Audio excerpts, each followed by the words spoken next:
Good afternoon, and welcome to the National Press Club. I'm Vivian Valberg, president of the club and correspondent for the Daily Oklahoman.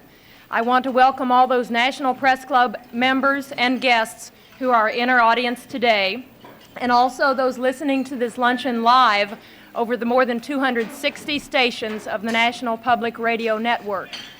In addition, this luncheon will be carried on a delayed basis by the more than 1,100 cable television stations affiliated with C-SPAN, the Cable Satellite Public Affairs Network. If you have questions for our speaker, and I hope that you will, please write them on the cards which are at your table and send them up to me. I'll ask as many as time permits. You should know that our speaker next Monday will be Senator Robert Dole, chairman of the Senate Finance Committee, and on Thursday, our speaker will be Alan Newharth, chairman and president of the Gannett Company, which has just introduced a new national newspaper.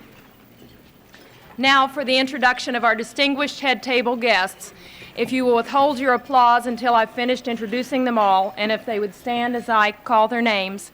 The Washington Bureau Chief of the Scripps League newspapers who organized today's luncheon, Lee Roderick. The United States Deputy Chief of Protocol, Thomas Nassif. The Minister of Trade of the Philippines, His Excellency Roberto Ungpin.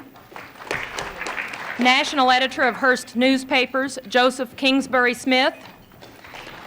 The Assistant Secretary of State for East Asian and Pacific Affairs, the Honorable John Holdridge. The Ambassador of the Philippines, His Excellency Benjamin T. Romualdez. Publisher of the Washington Times, Jim Whalen. The Minister of Information of the Philippines, His Excellency Gregoria Sendanya. United Press International Diplomatic Correspondent Jim Anderson. United States Senator from Hawaii, the Honorable Daniel K. Inouye. Prime Minister of the Philippines, His Excellency Cesar Virata. From Crane Communications, the Chairman of the National Press Club Speakers Committee, Stanley Cohen. The Minister of Foreign Affairs of the Philippines, His Excellency Carlos Romulo, I'm sorry.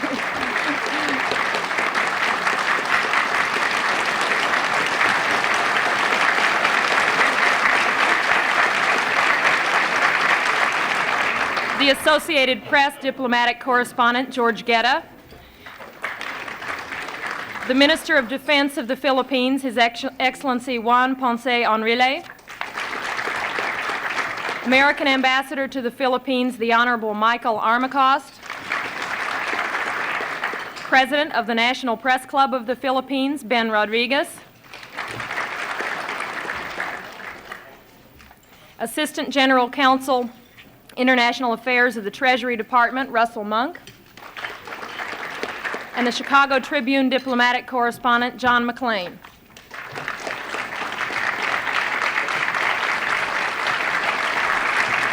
Thank you.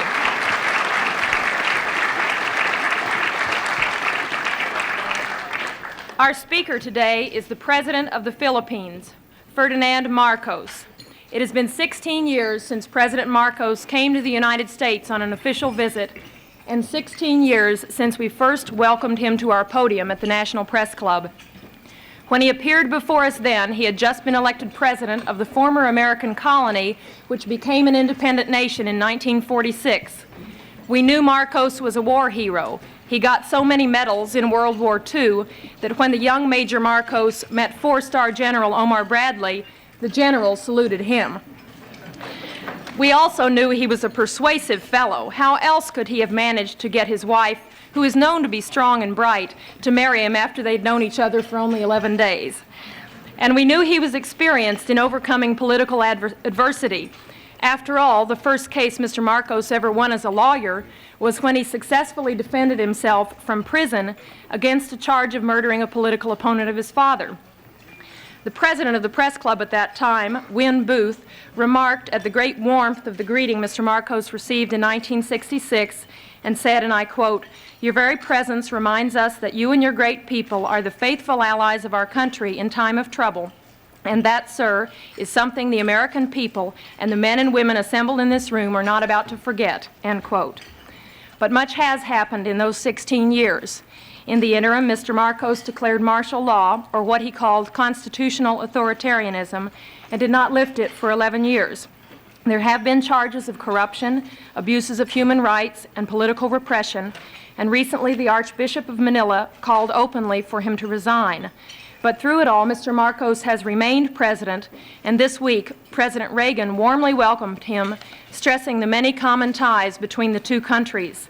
The New York Times recently said, quote, "In a country that is deeply sensitive to style, Ferdinand Marcos has it, and it has allowed him to take the sweeping actions that in essence converted the nation from an ill-functioning, raucous but free democracy into his personal fief and seemingly permanent possession," end quote.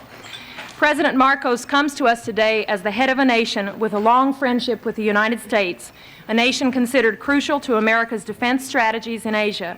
We are eager to hear what Mr. Marcos has to say. It's my pleasure to present to you Ferdinand Marcos, President of the Philippines.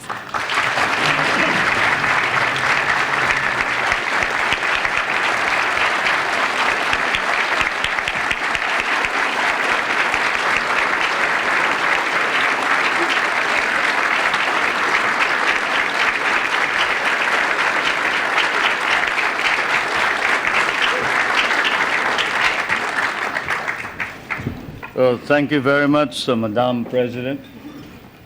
Distinguished guests, my friends. It certainly is gratifying that in the course of my present visit to the United States, I should once again be accorded the opportunity to meet with the people who understand me or misunderstand me most. I'd like to thank all of you. I remember that our relationship, the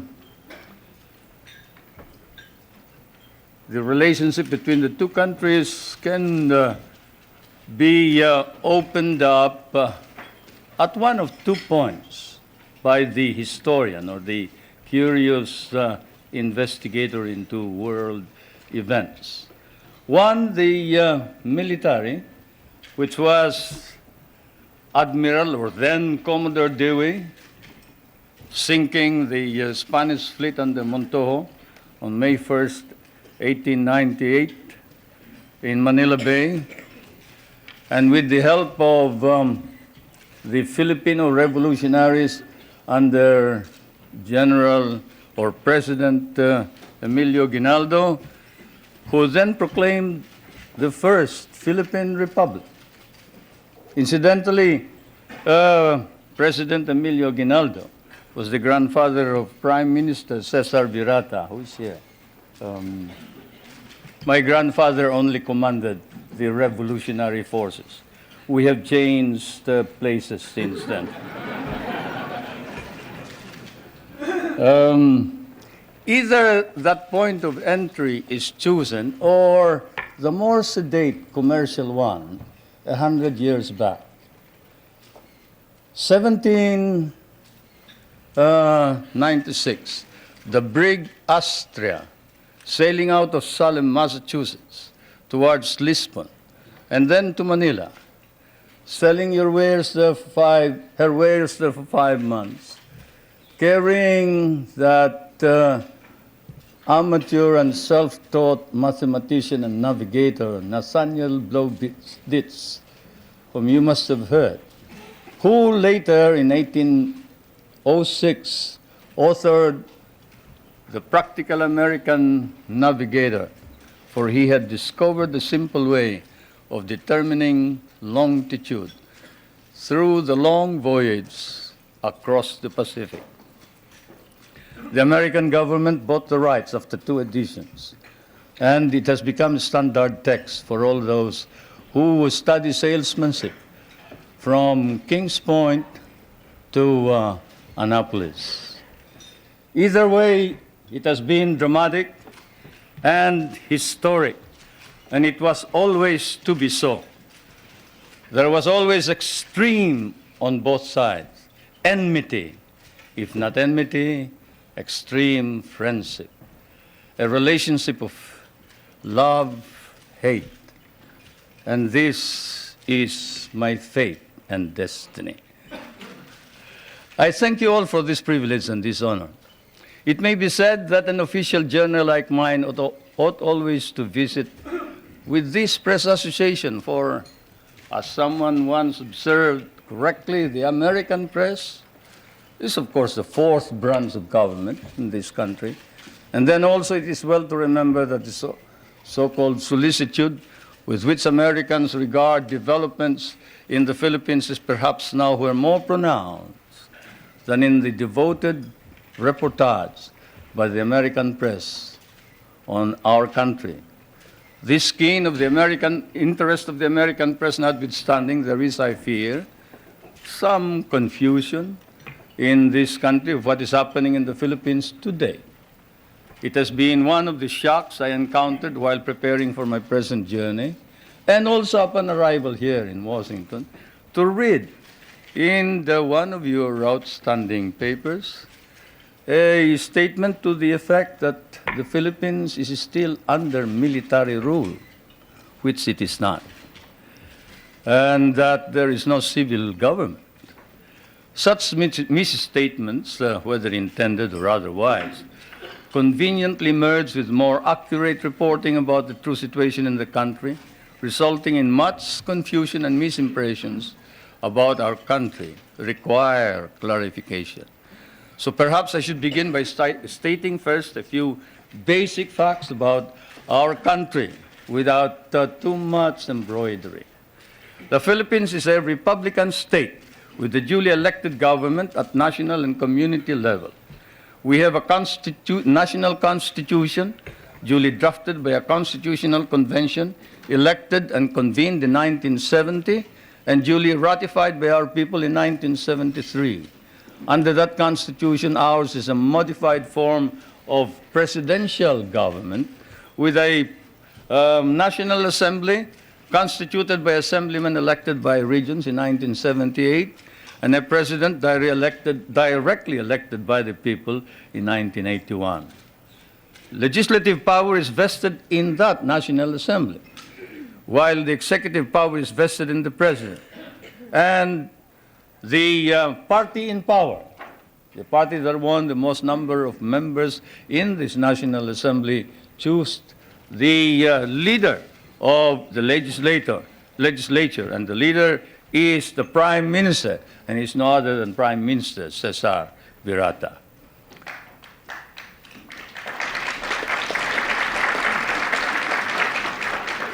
We have an independent judiciary which is under the full supervision of a Supreme Court. While it is claimed that human rights are not protected by the courts, or that civil rights are not duly enhanced by the Constitution, because there is no way of seeking, say, the remedy of a writ of habeas corpus. The truth of the matter is anyone can petition for a writ of habeas corpus in the Philippines. In fact, all those who have been apprehended as having brought in hundreds and hundreds of firearms bought from the PLO and other sources, and who have bragged openly in the television when they are caught that they were the leaders of these rebel groups, and who later changed their tone on the advice of their lawyers, went to the Supreme Court and were able to obtain an order from the Supreme Court for the Philippine government to bring the bodies of these people to before the Supreme Court, which we did. There is not a single man who has filed a petition for a writ of habeas corpus who has not been able to compel the government to bring the body of all those petitioners to the Supreme Court. In fact, the Supreme Court ordered an investigation on the allegations of torture, and the results were negative. The doctors testified that they examined all of these persons, all these petitioners, during the period of confinement, and they never complained about any mistreatment or torture, and some indiscreet remark indicated that this was merely said on the advice of the lawyer as a preparation for defense in the criminal trial. Now let's review the overall measures. All measures that have been issued by the President were issued at his instance alone? No. They are issued after a meeting of what is known as the party caucus. You who have studied constitutional law know that in a modified parliamentary or presidential form of government, the President actually doesn't make the decisions. He may lead the party, and therefore in the caucus, he may exert influence in the caucus, but the caucus decides what is going to happen, what is the policy to be adopted. In fact, our Constitution institutionalizes this procedure and states that the program and policy of government shall be adopted by the cabinet, submitted to the President for approval, but shall be responsible to the members of the National Assembly or the Batasang Pambansa, and for which the Prime Minister must stand. If he is rejected, then he must quit, he must resign, and a new Prime Minister must be appointed. Now, all cases are appealable to the Supreme Court, including cases of security against the state. We have a system of local government and administration throughout the country. In all, there are 73 provinces, 60 cities, 1,502 municipalities, 42,000 barangays, in each of which there are regular elections. Barangays are the villages. We just had elections this year. The election for president occurred in 1981. Under the Constitution, the people have a right of recall. They can recall anyone who has been elected by 1/5 of all the voters who voted in the last elections. A vote of 1/5 will suffice to call a new election for any given post.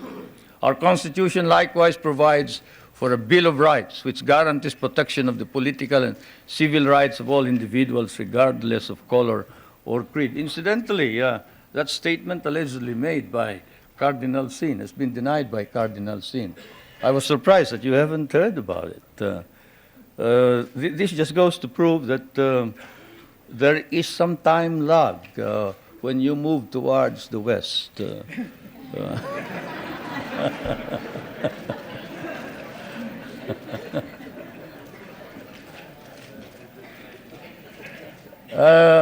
Cardinal Sin, when he arrived in the Philippines,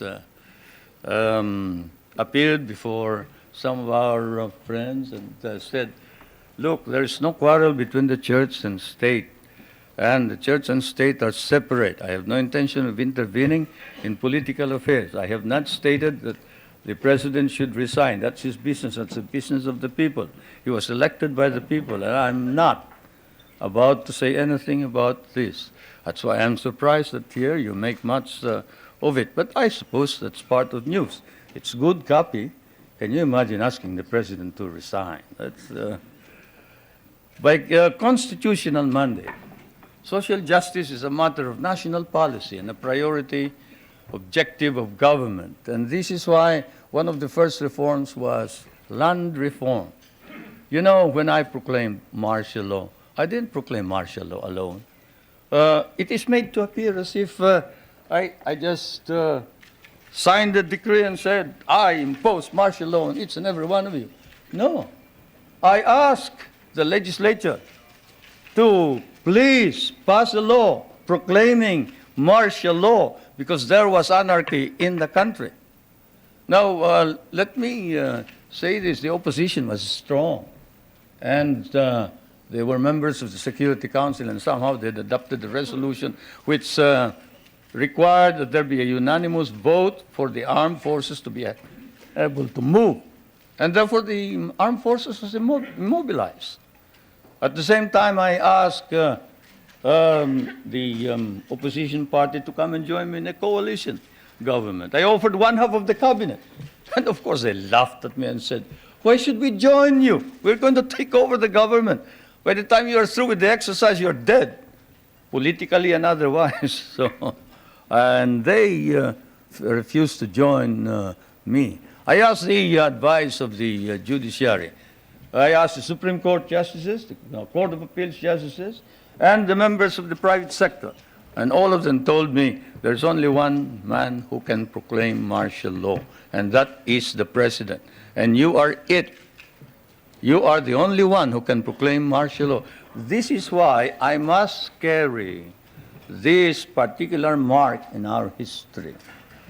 I could not have transferred it to the legislature. Why? Because the legislature did not have the power. What does the Constitution provide?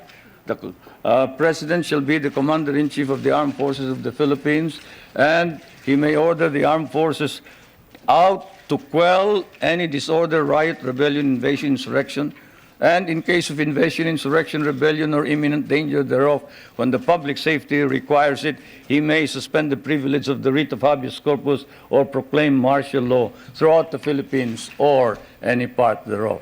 What does that provision provide? It provides that only the president can proclaim martial law. I repeat, that is why I had to assume responsibility. And I am not one for shirking duty. The people said there was necessity for proclaiming martial law. And the people said, you are the only official who can proclaim martial law. So I proclaimed martial law. And I sincerely believed that it was necessary to proclaim martial law to install order and stability, because there was complete anarchy throughout the country at the time.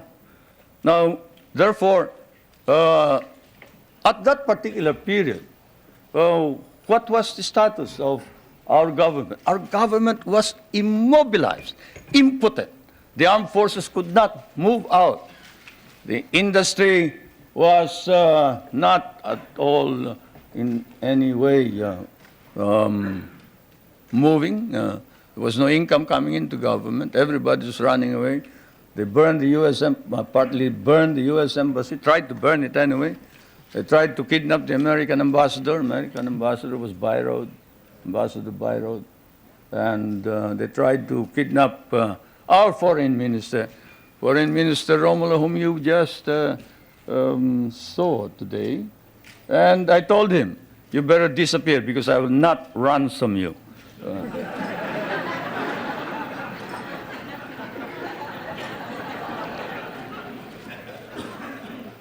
But whatever it is, they burned the Manila International Airport, they bombed the Supreme Court, they bombed the Constitutional Convention, they bombed the City Hall, they burned part of Malacanang Palace, they attempted to kidnap my children, they attempted to kill the president 8 times.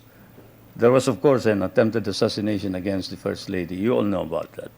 And this required that I immediately act on it, and so I did. Now, we established land reform. We were fighting a group known as the Hukbalahap, Hukbong Nagpapalaya ng Bayan. It was socialist inclined.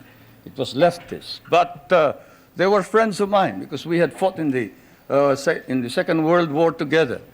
And so I approached them and I said, look, I'm going to establish land reform.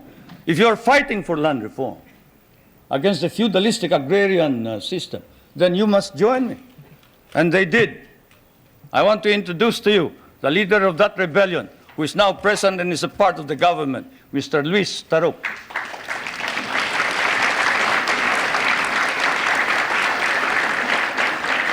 He is a member of the National Assembly. The one reason why he ran to the hills, according to him, was he was elected as a member of the old legislature and he was not recognized as such. He and the others. Now I want to introduce to you another leader of the Free Farmers Federation, which is also composed of farmers who wanted reform, but who are fighting for reform, but who are now joining in the effort to establish political stability and economic prosperity throughout the country, and who was Dean of the College of Law of the University of Ateneo, but abandoned his deanship in order that he may join in the effort to attain the noble mission of this new society. I refer to National Assemblyman Jerry Montemayor, President of the Federation of Free Farmers of the Philippines. I would like to introduce also to you a young man who was very active against the government in 1972 and who paraded around the streets raising the flag of the Communist Party and organized the Kabataan Makabayan, which is the red organization of the youth. And this man is Nilo Tayag. Is he here? Anyway, he is somewhere around here. But they have all joined, all these activists, to prove to you that all these stories about our being oppressive against our enemies and our friends, they've all joined the government to help reform and drive out all the corrupt people in the government. We have an ombudsman. We are the only country with an ombudsman. You know what an ombudsman is. He is the officer who watches over the corrupt officials of government. And this man has charged more than 1,000 officers and employees and sent most of them to jail. Is Justice Pamaran here? He must be somewhere around. Where's Justice Pamaran? There he is. There's the ombudsman.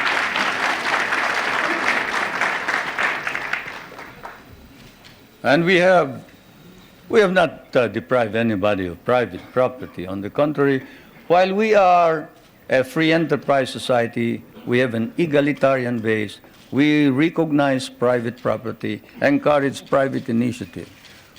Our Constitution explicitly recognizes the importance of developing the national economy and protecting the patrimony of the nation. In line with this, a National Economic and Development Authority has been created for the purpose of planning and coordinating economic development plans. I chair that Economic Development Commissioner. Now, I did not come all the way here to recite these basic facts to you, but it is best that we wrote this at once they form an important background of understanding the developments in my country.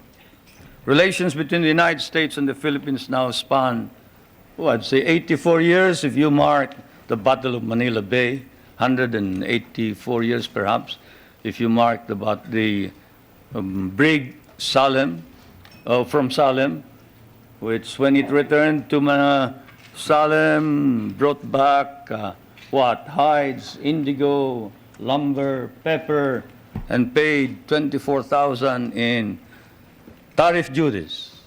Many things don't change, not even tariff duties. Anyway, the trade between our countries is covered by a trade agreement. The military and security matters are covered by 3 agreements.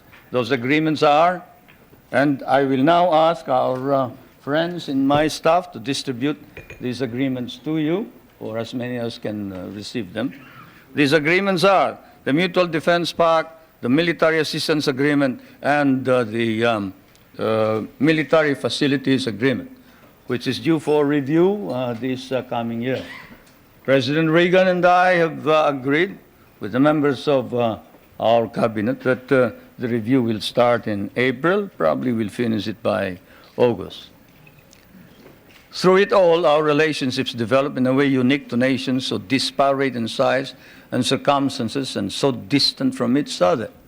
The directions which American colonization took in the Philippines in the political, economic, and military, cultural spheres were such that for us, relations with the United States would remain crucial for a while.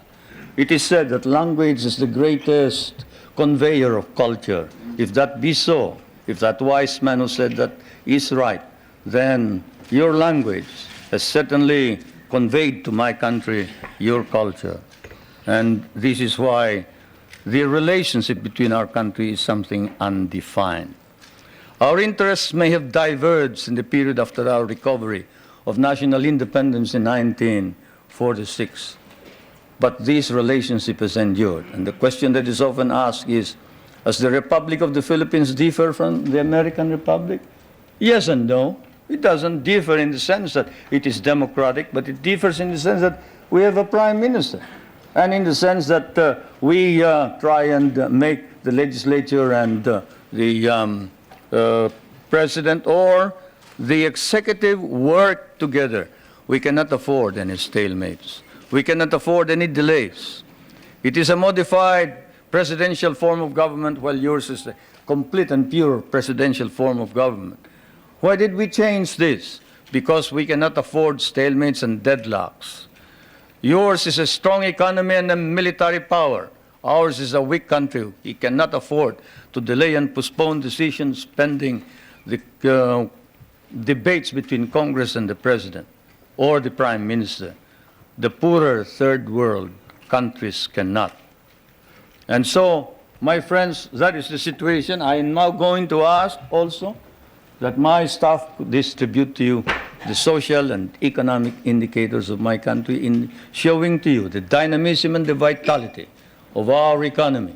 We have changed our economy such that we hope to be able to be self-sufficient. We were importing rice before. The last time we imported rice was in 1976, 77. We paid $500 million for that rice. Today, we are exporting rice to our neighboring countries.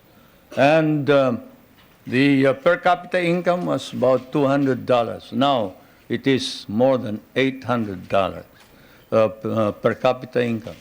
The gross national income has increased 5 times. I need not go any further. I'll wait for the questions, and now I am ready for interrogation. Thank you, Mr. President.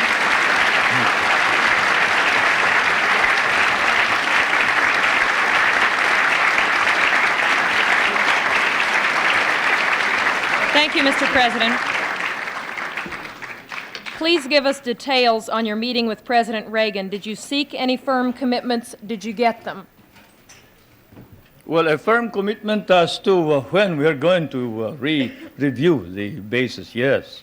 A firm commitment that a mechanism be set for the study of our economic problems, yes.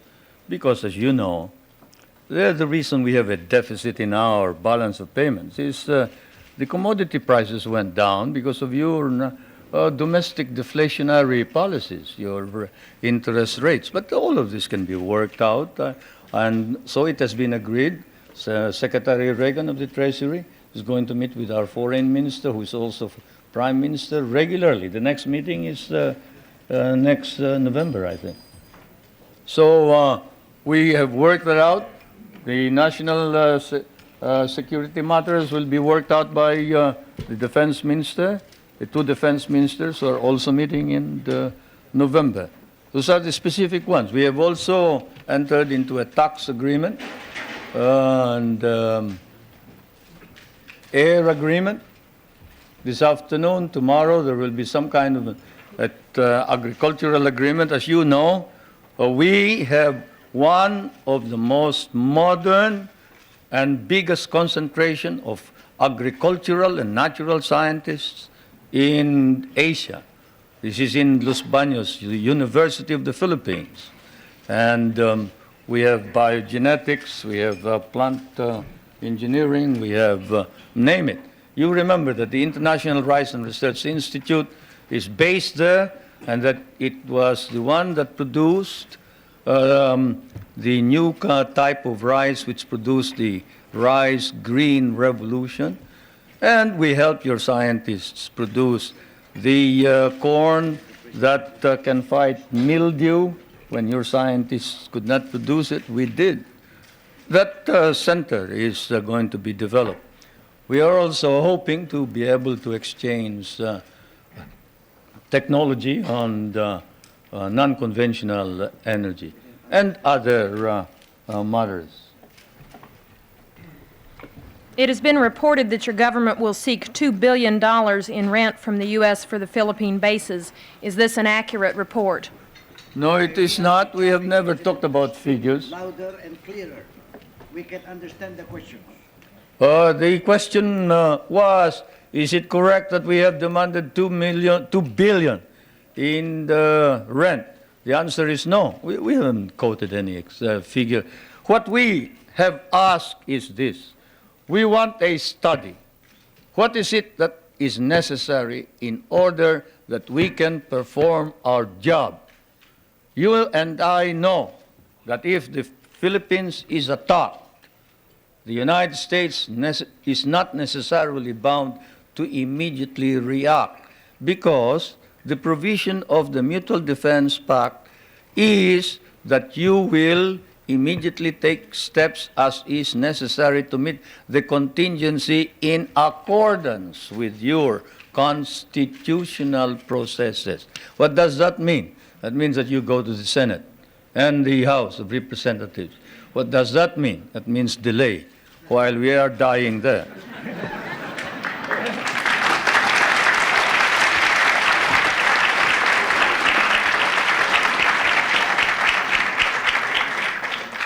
Most of our allies in Europe, concerned about resisting communism, give the U.S. free bases and even share the cost. Why shouldn't we expect the same kind of cooperation from the Philippines instead of demands for more rent? Well, for one thing, you haven't exactly paid for what we lost in the last war. If we must make an accounting, 75% of our cities were devastated in the last war. We lost 1 million men. Shall I quote you the statements of Roosevelt and MacArthur that every Carabao will be paid for? Shall I tell you that the veterans who were inducted into the USAF, the United States Armed Forces of the Philippines, of the Far East, your armed forces, were paid only 1/2 the salary of your soldiers? Shall I tell you that we almost turned communists because you refused to recognize us? Shall I tell you that I had a difficult time stopping my guerrillas, 25,000 of them from joining the communists, because precisely you sort of forgot that we had done the fighting for you, you know, and we were parts of your armed forces. But in fairness to the American Congress, when we came here and we called attention to the fact that we had been abandoned and forgotten, they themselves in outrage immediately passed a law recognizing the services of the Filipino and reinstating them as parts of the United States Armed Forces in the Far East, including back pay and benefits. That, Madam President, is the answer, in addition to the fact that those people that you are talking about have been making money at the expense of the United States for quite a long time, while we have not.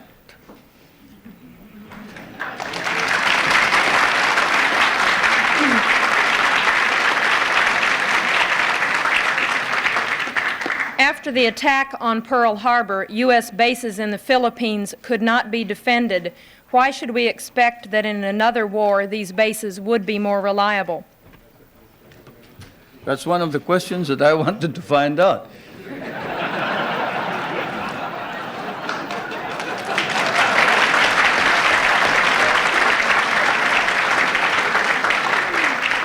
If you are going to run out on us anyway, you better let us know now.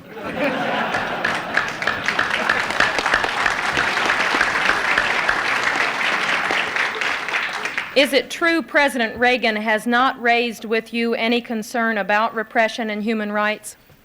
Well, he sort of spoke of the fact that we have all this constitutional provision. But we did speak of the fact that we must maintain and enhance human rights in general. But this fault finding that we found in some of these reports before isn't there. There is this open-mindedness and fairness which we expected of America and the Americans. The Americans that I know, the Americans who fought beside me, the Americans who bled with me in many a battlefield, was a fair man. He was a just man. He was a courageous man. He was a man who saw right and did right. And it is not fair to accuse the Philippines of any violation of human rights when there has been no violation. If there has been any violation, we punish those who have violated. And I now ask that this particular writing of one of the most celebrated figures, who claims to have, at the beginning of the campaign against my government, claims to have been maltreated by some of the military men, now reports exactly what happened. I ask that my staff distribute the letter of Herrera, Trinidad Herrera. You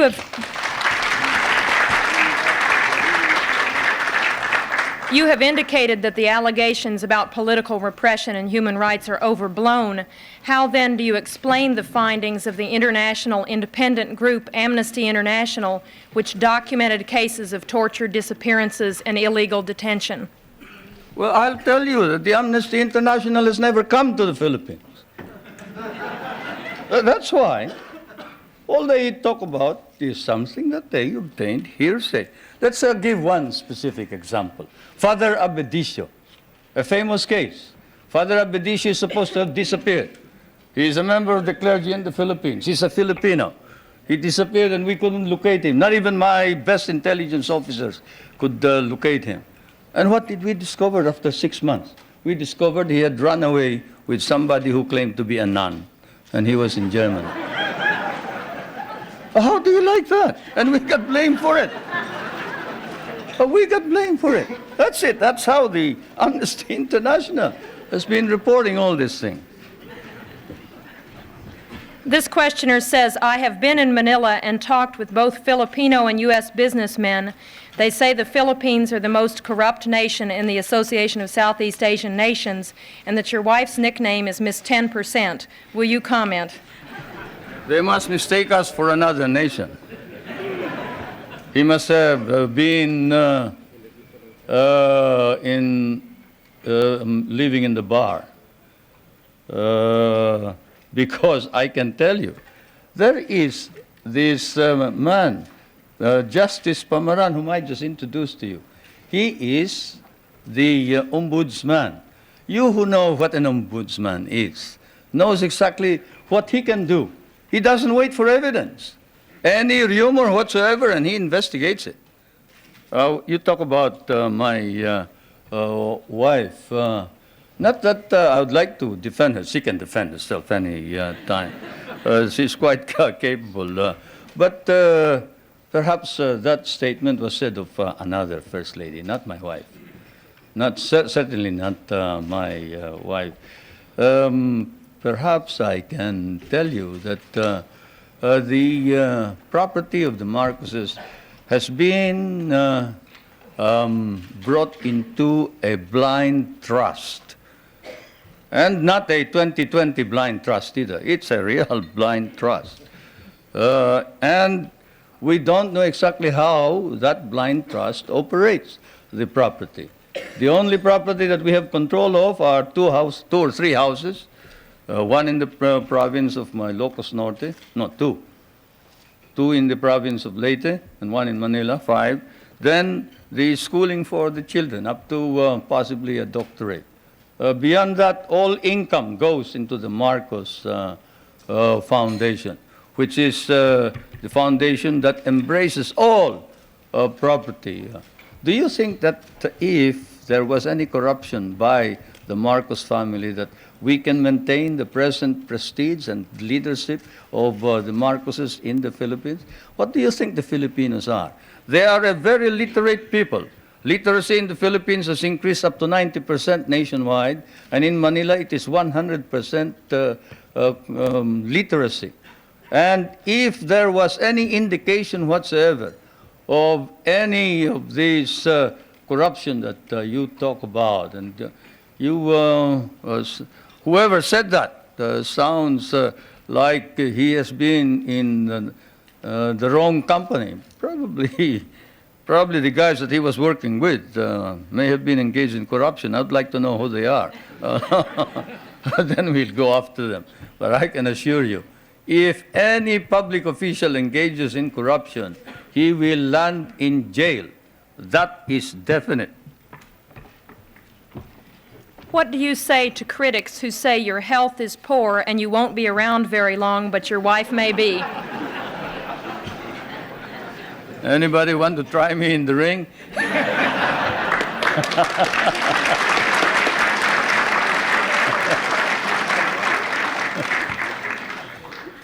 Yeah.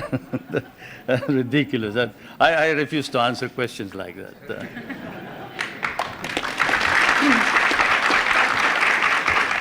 Two related questions. You are indeed a family man. Your wife, your daughter, your brothers are all government officials. Do you think the next president of your country will be a Marcos, and would you like for your wife to succeed you as president? No, no. The problem here, of course, is that one, you do not understand the Philippine politics. You see, first of all, my brother, did you say my brother was governor? Government officials. My brother volunteered his services for Medicare. Did you want him to withdraw his voluntary services as a medical officer?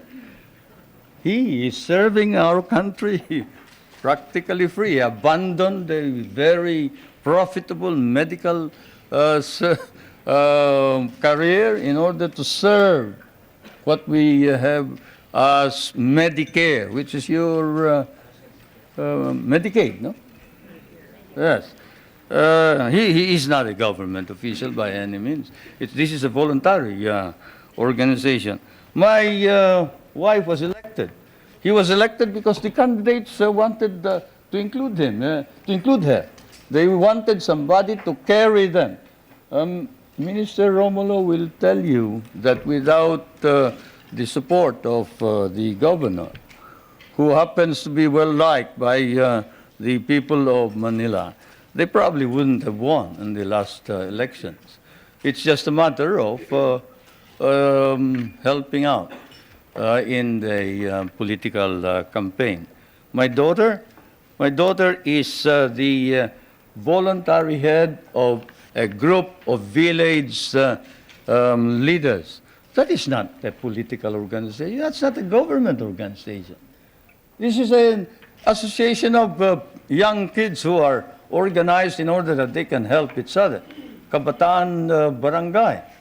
And I am surprised that you hold it against these young kids, that they get together so they can play football, they can encourage sports, they can encourage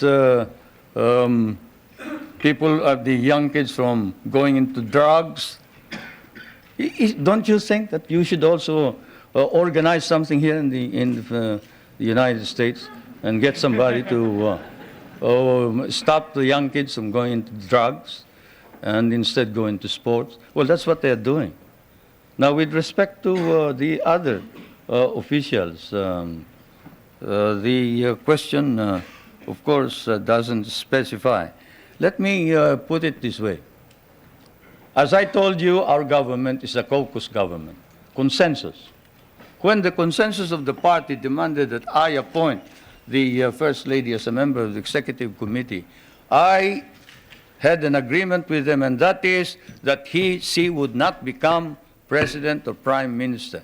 At the beginning, even Prime Minister Cesar Virata was for the First Lady becoming Prime Minister. But the First Lady and I stood our ground, and we nominated the Prime Minister Virata instead. Now, is that the action of anybody who is preparing to take over as a dynasty? Now, my other daughter, well, she is in Pennsylvania. She's studying voice culture, and she is in anthropology. I don't see what connection that has with politics. Mr. President, your opponents say this trip is costing between $5 million and $20 million. What is the budget for your trip? It's ridiculous. My cabinet is spending only a very minuscule part of that. If there are any people who have joined this group, they are on their own. I'm sorry to say.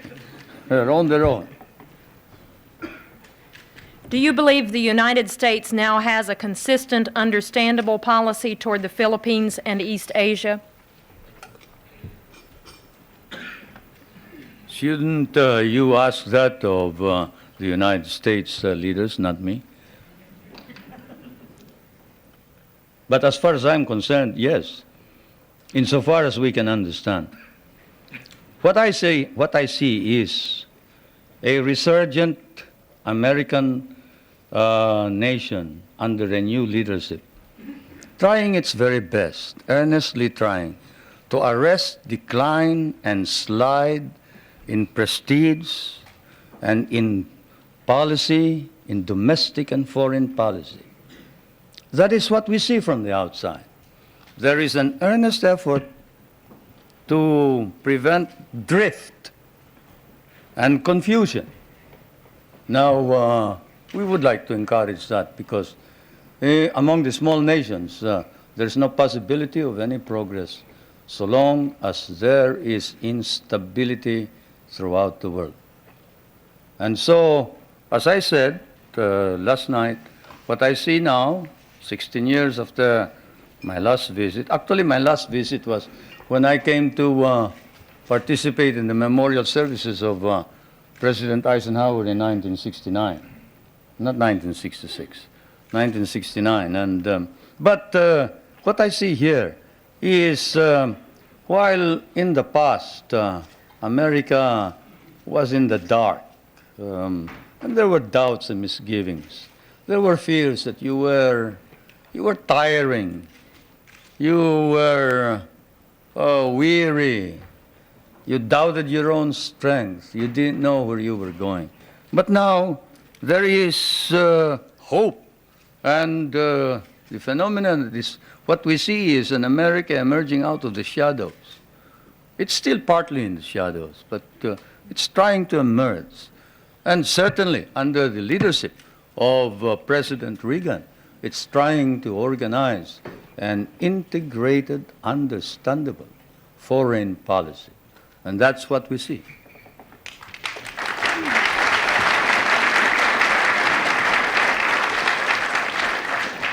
There is widespread malnutrition in the Philippines, and only 1/3 of your labor force has regular employment. Given this, how do you justify the prosperity in which you, your family, and friends live? You must like us, the way you ask those questions.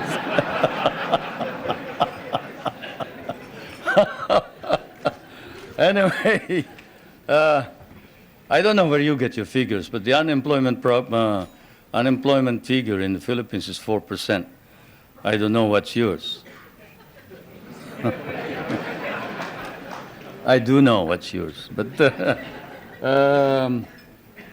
have you heard of the KKK, not the Ku Klux Klan, but we have a program which harnesses the energies of those who are half employed, like those who are in the farms.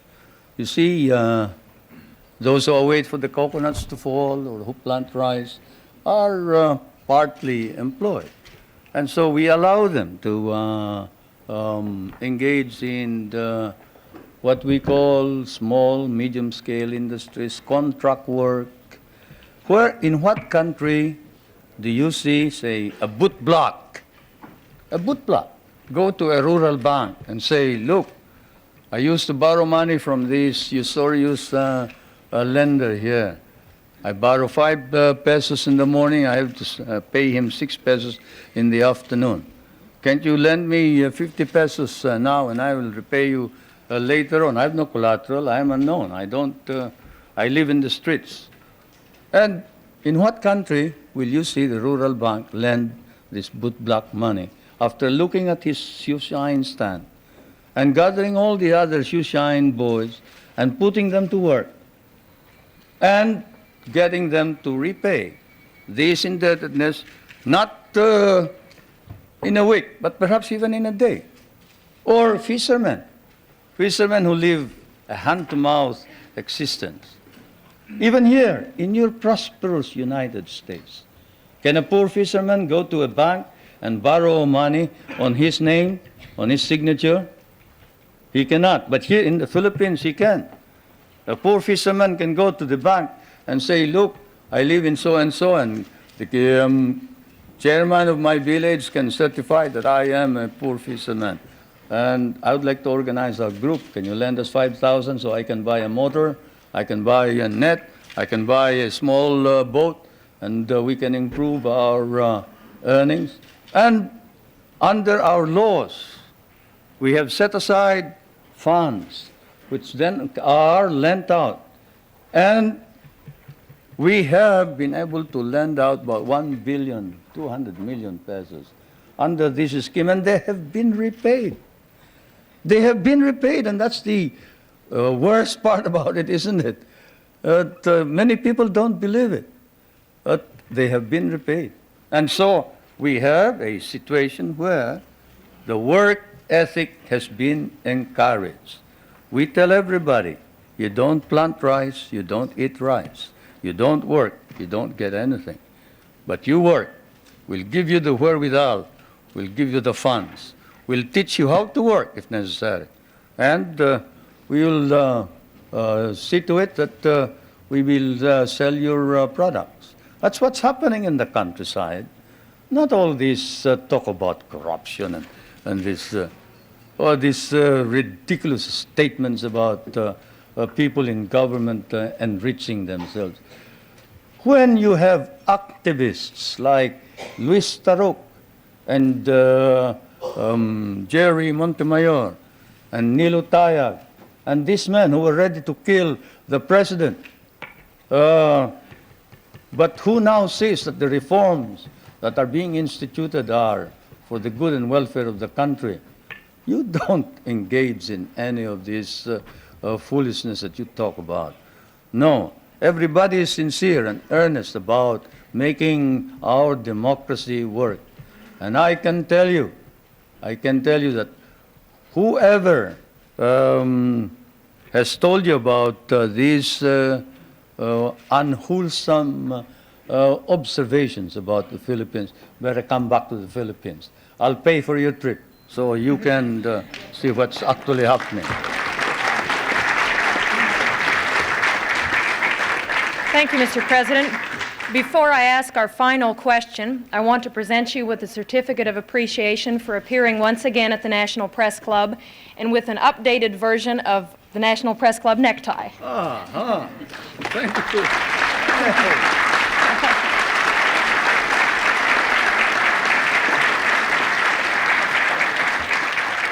And now our last question. Is it really true, as your biography states, that you were born in a thunderstorm?